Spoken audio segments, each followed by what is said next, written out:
lang herlia par môi tin reng chuai pham ngay leng zun ro a kyang velo i del lo chuan e chun nu lim zai kan rel thiam lo pham khwa i loi mai hi kan tiam thei lo kan ngai em che asin ana kan ti xóa le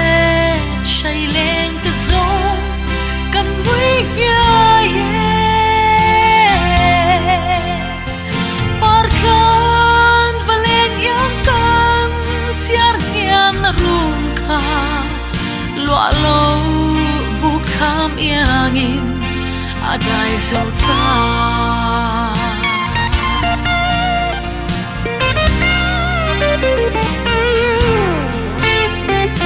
Israel tu leng te zong hia ngain kan avat se nang lo chuan run chung lo akim thei lo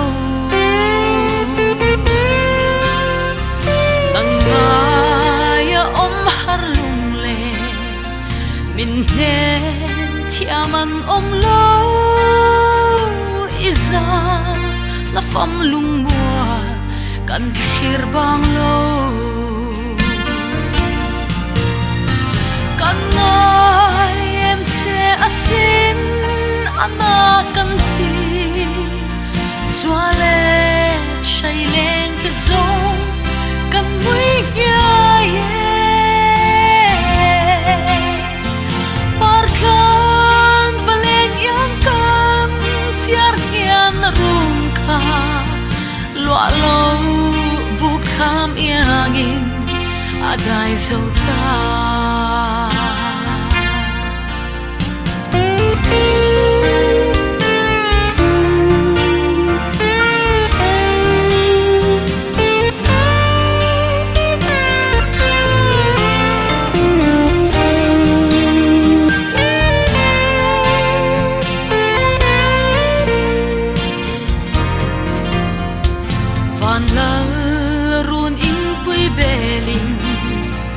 Zain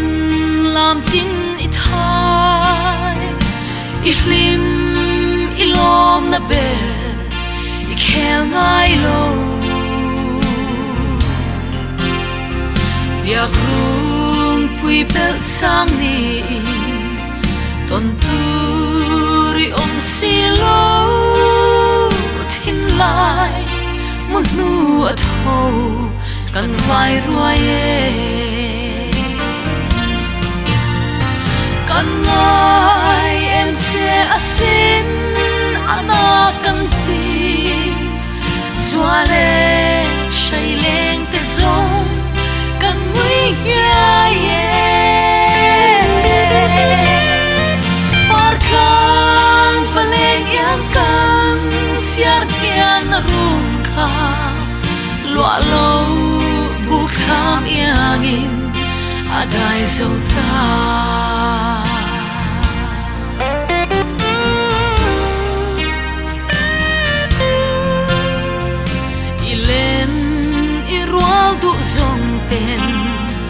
kan shil bang lo vasin leng tin chon thia minun ze moi zong ne an ka thu tin kim hlana kan nui lai ni zong te ching mi kha an na cha kan ngai che kan ngai em che asin ana kan ti xóa le chai leng te zo kan ngui ya ye par kan valen yang kan siar hian run kha lụa lâu buộc khám yên à đại dâu ta lụa lâu buộc khám yên à đại dâu ta